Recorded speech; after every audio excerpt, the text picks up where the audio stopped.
आज हम देखने वाले हैं new device login protection bypass. इसका मतलब ये है कि इस प्लेटफॉर्म पे एक प्रोटेक्शन लगी थी। जब भी आप किसी नई डिवाइस में या फिर पहली बार और नई डिवाइस में अगर आप लॉगिन करोगे सही ईमेल और पासवर्ड डाल के, तो एक ओटीपी जाएगा। सही है, और उस ओटीपी को जब आप वेरीफाई करोगे तभी आपको अपने अकाउंट का एक्सेस मिलेगा। अभी यहाँ पर होता क्या है, अटैकर इस फ्लो को समझने के लिए अपने ही अकाउंट में लॉगिन करता है। तो ये अटैकर ने अपनी ईमेल डाली, पासवर्ड, और यहाँ पर देख सकते हो उसकी ईमेल पर एक ओटीपी भेज दिया गया।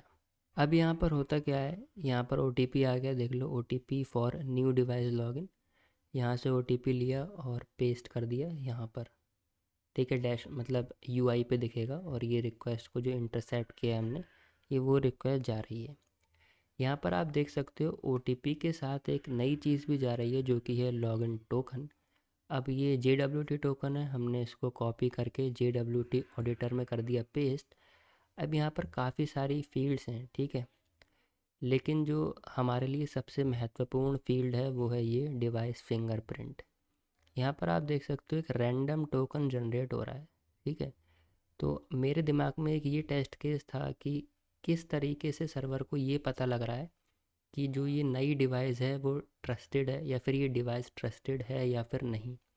तो कहीं ना कहीं ऐसा हो सकता है कि ये डिवाइस फिंगरप्रिंट और ओटीपी दोनों आपस में मैच हो रहे हों।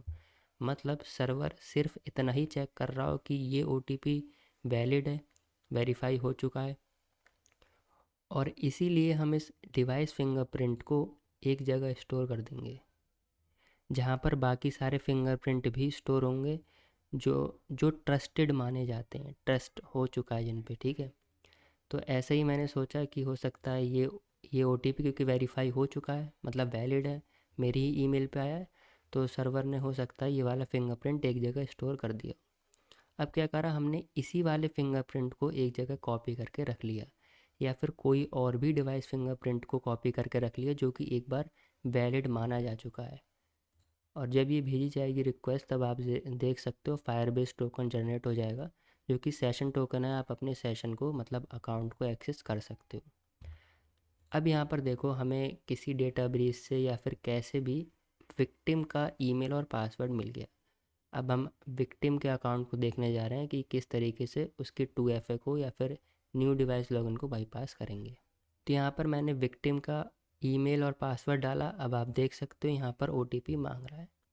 तो अब मैंने यहाँ पर कोई रैंडम ओटीपी डाल के रिक्वेस्ट इंटरसेप्ट करने के बजाय क्या किया, मेन रिक्वेस्ट को इंटरसेप्ट कर लिया।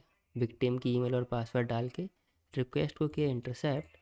और अब आप यहाँ पर देख सकते हो ये जा रही है रिक्वेस्ट विक्टिम की ईमेल और पासवर्ड डालने के बाद, और यहाँ पर लॉगिन टोकन एक आ रहा है। ये लॉगिन टोकन वैसा ही है कि आपको इसके बाद एक ओटीपी डालना पड़ेगा, तब अगर ओटीपी वैलिड होगा तो आपको फायरबेस टोकन यानी सेशन टोकन मिलेगा, या फिर नहीं, वो डिपेंड करता है। अभी यहाँ पर इसने कह दिया है कि ये डिवाइस ट्रस्टेड नहीं है, फॉल्स है, इसलिए आपको ओटीपी डालना होगा। अभी इस वाले स्टेप पे तो आपको फायरबेस टोकन नहीं मिलेगा।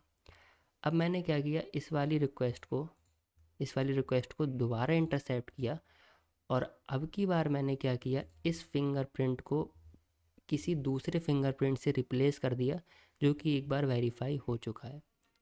और ये किस तरीके से वेरीफाई हो चुका है हम यहाँ पर समझ चुके हैं।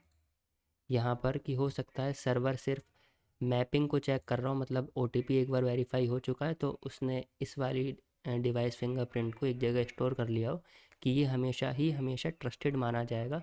उससे मतलब नहीं है क्या ईमेल है, क्या अकाउंट है, क्या डिवाइस है।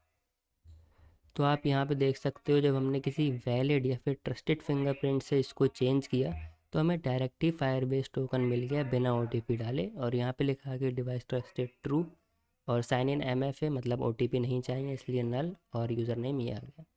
अब इस फायरबेस टोकन को हम कर सकते हैं कॉपी, और किसी भी रिक्वेस्ट को हम कॉल कर सकते हैं। मैं डैशबोर्ड नहीं दिखा सकता वरना एप्लीकेशन का नेम रिवील हो जाएगा, इसलिए यहाँ पर ऑथराइजेशन बियरर, और ये एक API एंड पॉइंट है, तो हमें यहाँ पर प्रोफाइल विक्टिम की देखने को मिल गई।